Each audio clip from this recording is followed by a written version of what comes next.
to go. We are good to go. We are live. Sorry for the whole lateness of our arrival. You know, these technical difficulties, they are so frustrating, but don't worry. We've got a team of trained monkeys, orangutans, actually, and they take care of the situation anytime it arises. Yeah. Yep. Yep. They are just waiting in the wings just to swing in and leap to action. Yeah, and they're cheap, too. They work Very cheap. cheap. Don't get much cheaper than orangutan. They literally get paid in peanuts. Or fruit or rum. As one likes rum. That's my Everyone fault. likes rum. Sorry. Well, you know, not the end of the world, my friend. I mean, just because you got one monkey addicted to rum. Yeah, we should have Agent 98.6 back on here to do our Producing. Where is she? Yeah. Well, she's hanging around somewhere. She doesn't live. She doesn't live in that bunker anymore. Under Mount St. Helens. No. She abandoned that one. Just drop all pretense and just call ourselves an explain universe again. Yeah, we could do that. Get Nikki back full time and just be like, hey, we're the lads from the verse. Rexall Drug Company rules. It does indeed. All Speaking right. of which,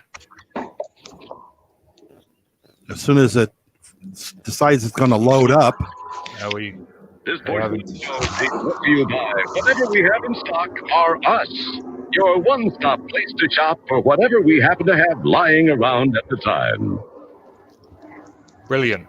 That wasn't the Rexall commercial. No, it wasn't. What happened to the Rexall drug one? Oh, there it is.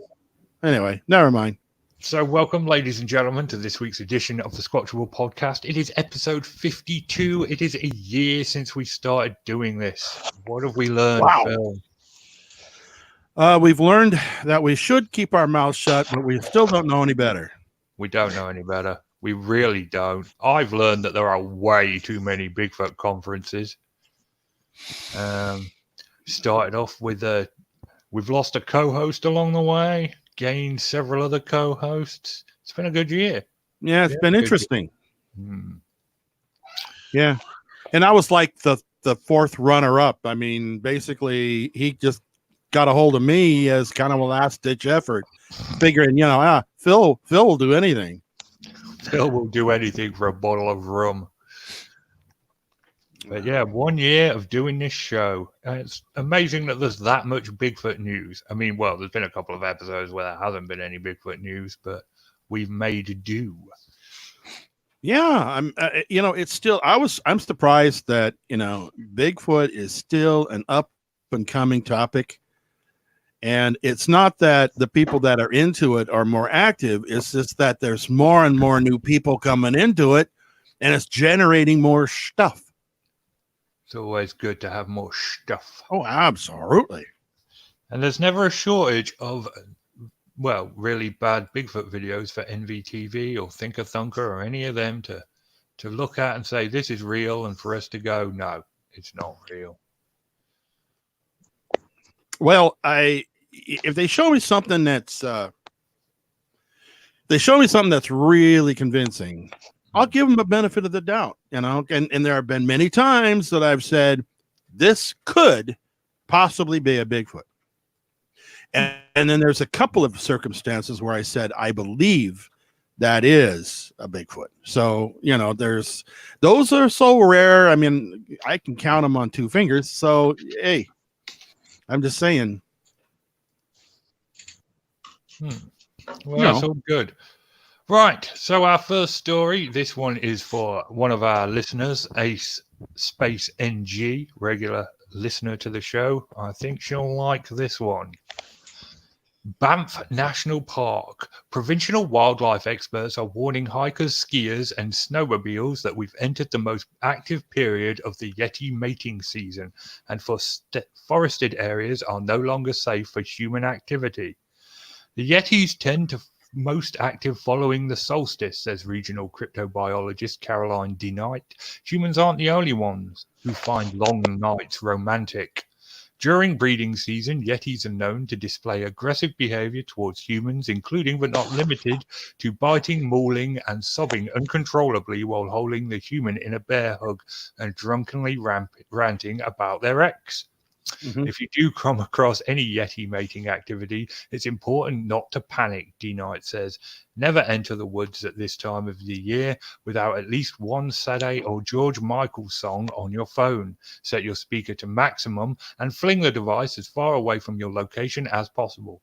Like all warm-blooded, amorous creatures, Yetis will be drawn to that music. Then you run like hell. DeKnight cautions that anyone who escapes a Yeti encounter using this method needs to change all of their passwords as soon as possible upon reaching safely, or risk discovering some very disturbing images uploaded to their cloud. This is, of course, a parody satire piece written by the Beaverton.com, but I found it amusing. So Bobo Fay though has determined that during this time of year, if you also leave a lot of beer, Bigfoot tend to cry in their beer just like we do, and it's just one of those things. So he leaves beer. Remember, he was on that show. He was on that show, and the guy asked him, "Did Bigfoot like beer?" And he goes, "Yeah, Bigfoot like beer."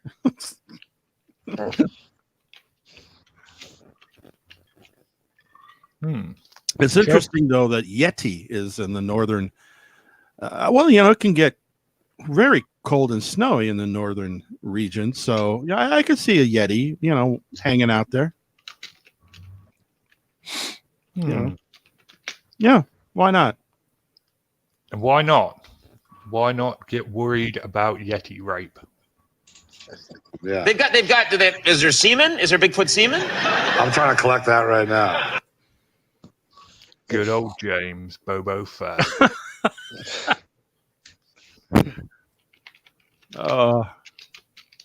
What's our next story? Our next story is you, of course. Power breakdown. 3-minute video on the oh damn it. I deleted half my notes when I thought we weren't doing the show. That picture from Mark Anders. The gorilla in the tree. The gorilla in a tree picture being debunked. Well, he doesn't debunk. Power breakdown does not debunk. He investigates. He starts with a null hypothesis and lets the evidence take him where it does. It's not his fault. It usually ends up with him debunking something. It's not me, folks. It really isn't. It's not him. It's just the way the wind goes.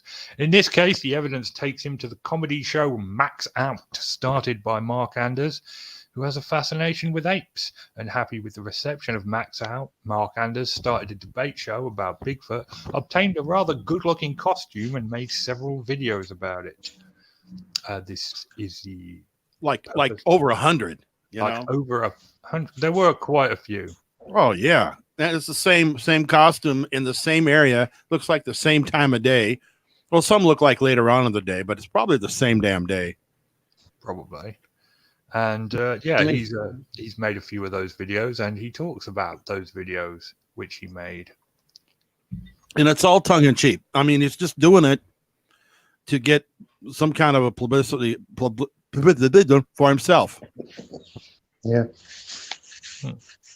Because he wants to be an actor. He wants to be a radio DJ or whatever, talk show host or whatever he can get, whatever gig he can possibly get. He wants to be a stand-up comic, and this is where he's starting, making these pretty lame Bigfoot videos. They are incredibly lame.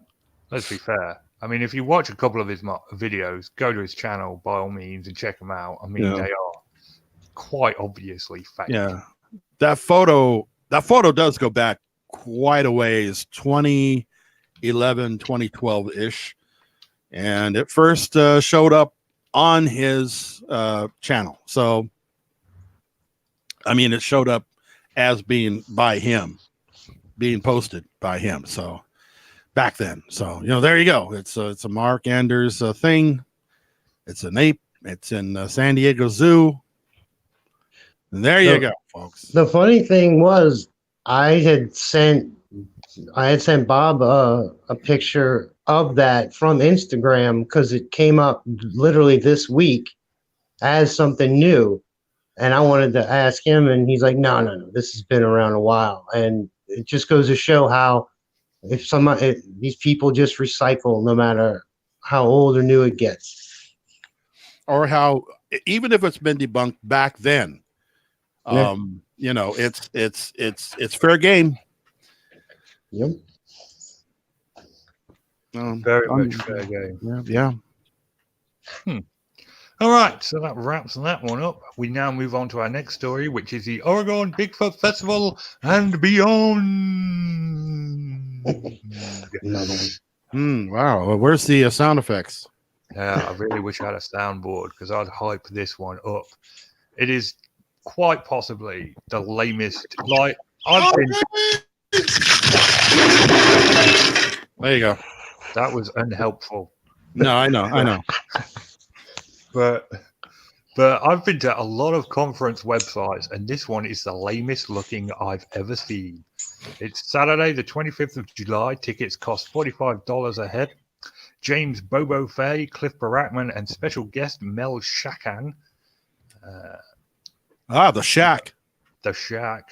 There's a couple of notes here. Merchandise, autographs, and photo opportunities will be available for purchase in addition to your paid general conference admission.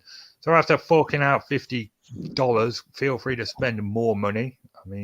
And another note, there are no refunds in the event of a celebrity cancellation for reasons beyond Oregon Bigfoot Festival's control. A substitute may be scheduled in place without notice. And that's all the information they gave me. I went over this website a few times, and that is all I could find. No Yeti howling competitions, no cookout, no Q&A. That's all the website said, was that these people would be speaking and there are no refunds. So, free publicity for them, but I've got to tell you, this is not looking good. Well, it's a lame promotion, but if Bobo's around and Barrickman's around, I can guarantee you there is going to be beer. So there is that. There is that, and also it kind of makes sense that it happens in Oregon because Barrickman lives in the Portland area. And also, I think it's commendable for the fact that they didn't announce it for this weekend, so that we get on the show and announce it the same day it's happening. We got advance notice of this one. That's pretty cool. Way in advance. That's the 25th of July. Good planning. I did notice on the Facebook page, it said, like, besides the Bigfoot stuff, that like paranormal and ghosts adventure type stuff is included. So I guess now they're trying to just put as many subjects in at these conferences as they can, huh? Well, why don't they promote it as a paranormal thing? I think that's the beyond part of the Oregon. Beyond. Oh, okay. It won't be long until it'll be Bigfoot, UFO, aliens, ghosts, Chupacabra in one big conference. Well, in some circles, it already is. It already is. I've always suspected. Is Dr. J going to be speaking at this conference? No, he never gets invited to conferences. Yeah, he got invited to one, and that was the last time. I think they just get sick of his attitude and his ego, and they just don't want him there. Oh yeah, the guy that was putting on this thing, the one I'd gone to twice as a speaker. He couldn't deal with him. He just could not deal with him. He wanted to be, he had his own time slot that he wanted to be on stage. He had to allot him at least an hour, perhaps an hour and a half of time. and it's like he was asking all those demands, and then he said he wanted them to promote it on their local radio station and all this kind of crap. And he's like, "No, I'm not doing this." And he asked for money, a lot of money. I didn't ask for money. I got reimbursed for a hotel room basically, and my gas, and that was it. Still, it was nice of them to do that. But and so it was like, no, forget it. Screw you. You're out. Yeah. I mean, he's a nobody anyway. Let's be fair. Not according to him. Well, no, according to him, he's the second coming, the Bigfoot Messiah, Bigfoot Jesus, God, and the Holy Ghost, wrapped up in one crazy, crazy human being. Well, he already did his reveal and has always brags. I got, the 4-hour videos on YouTube. So why would you even need him at a conference if you can just look him up and talk about it? That's a good point. You can just play his videos and be like, because he's always saying, read my book, watch my videos. So just play his videos. And, I liked his last video, the short version. Yeah. Yeah. Yeah, no, that was a good version you did. I still laugh at that. Yeah. Oh, yeah. Yeah, it's hilarious. I mean, it's better than the 11-minute video that you have to sit through if you watch it raw. 12 minutes, 38 seconds. And he's saying the same thing over and over again. Yeah. For 12 minutes, 38 seconds. Indeed. But anyway, enough about Dr. Johnson. Okay, we'll go to a commercial break. We'll go to a commercial break. We have to plug our sponsor. Go, plug. I never cease to wonder at the many ways scientists have learned to improve on nature. And it seems to me that Plenamons, Rexall's popular multivitamin capsules, make a pretty good example. Why, how do you mean? Well, ma'am, long and careful study of the Plenamons formula has enabled Rexall scientists to make the vitamins it contains more stable than they are in their natural state. You can depend on any drug product that bears the name Rexall. Good health to all from Rexall. I mean, we give Rexall drug a lot of stick, but a lot of their products would have actually worked. Well, they have a fading cream that if you put it on, I guess you turn invisible or something. Okay, that probably wouldn't have worked. But the tapeworm for weight loss would have worked. Oh, yeah, that definitely did work. I mean, you can't argue with that. You can't argue with results. It would have worked. Okay, so moving on to Squatchable, we have a 3-minute video of something hiding behind a tree. It's advertised as Bigfoot hiding behind trees caught on a wildlife cam on YouTube. It's somebody recording the wildlife cam, so the quality is a little... as is the video. I watched this 3 times. I couldn't see anything behind a tree. Just going to be honest. Well, I was gonna make a video about it. My downloaded version is badly pixelated, and it would almost be a shame to have to try to put this up, as a presentation, being that bad. I was thinking, well, maybe I can turn it into a parody, but there's a couple of things that I noticed. One is that what kind of appears to be the outline of a Sasquatch head and shoulder is just a branch sticking out of the tree from the other side. And the guy is filming it with a cell phone, with an iPhone. Yeah, I wondered that. I was watching it and I was like, do they think that branch is part of an outline? Is that what I'm supposed to be looking at? Yes, I think so. And also, he's not only filming it with a cell phone, but he's also filming it through a screen, like a Windows screen or his backdoor screen. Yep. So it's like, what? You're looking at it and you're just like, how am I supposed to? Now, I do see a little bit of light, like maybe there's a squirrel on the tree and then there's a little eye shine going on there or something, but that's it. Wasn't too exciting. Wasn't too exciting. I'm surprised they didn't draw some circles for us and put some arrows to help us out. Yeah. I mean, that's Bigfoot Pictures 101. That's right. I'm tired of dealing with these amateurs. If you want us to take us seriously, you've got to put some red circles in there. How are we going to know what we're looking at without red circles and arrows? It's Bigfoot with a broadsword. Conan meets Flash Gordon with Bigfoot on an alien planet. You know, it's that's the thing. I mean, it's a prerequisite. I don't do it on mine all the time. I do it sometimes if it's if I want to. But like, that's you. I'm talking about the people that upload the actual videos. If you're going to upload big pixelated garbage, the least you can do is put a red circle around it. That's what I'm saying. Make the hoax great again, right, Richard? Yeah, exactly. Make hoaxes great again. I'm tired of laziness from Bigfoot hoaxers when, you know, back in the old days, the Georgia freezer hoax, you know, Tom Biscardi, Daisy in a box, all of these grandiose, awesome hoaxes. And these days we've just got people in ghillie suits walking around. It's not good enough. It's not good enough. Give me Matilda any day. Exactly. Exactly. Hashtag make hoaxes great. It is getting a little bit depressing out there. It's ridiculous. You don't even need Bill pulling anymore, really. The layman could look at these videos and go, yeah, that's obviously fake. Well, I mean, look at Timber Jim. I mean, he came back and he's not in form anymore. I don't know what happened. He's not running his daily 1.5 miles or something. It's just not there, dude.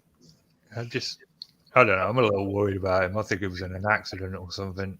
Mm. Because like there hasn't been a single selfie, and that's just not like Timber Jim at all. Well, yeah, you got a point there. Well, our best wishes go out to Timber Jim if he's having some difficulty, whatever. If his face has gotten deformed and like rescuing some kid out of a fire or something, you never know what happened.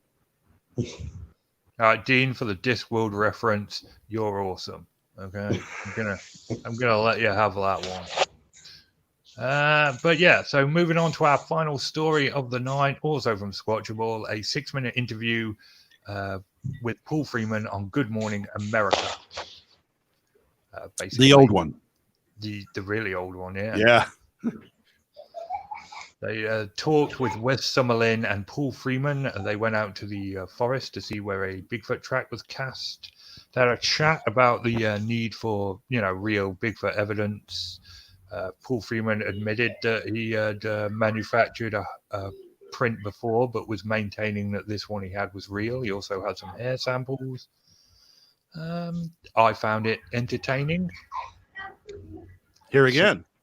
Yeah. Here again, he goes into the situation that I have explained before, as you recall, that he was attempting to duplicate the prints that he was finding in the woods to see how easy it would be to make one, or for a person to come out there and make one.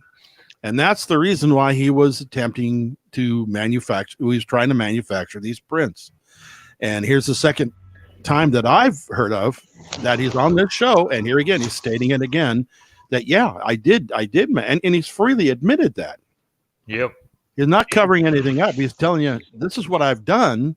And by the way, this is something different. And this show came on, by the way, before the 92 video. Yep. So that was really interesting. It's, the Freeman footage is held up on the same level as the Patterson Gimlin film. I put it above it. Phil puts it above it. Bold words there, Phil. I mean, that's practically heresy in the Bigfoot world. No, it's not. It's not. I've just decided. He's decided. Fair enough. But it's a nice little 6-minute video. The links are in the description as always. I'd suggest you watch it. It's worth 6 minutes of your time. It really is. It's a good one. Yeah.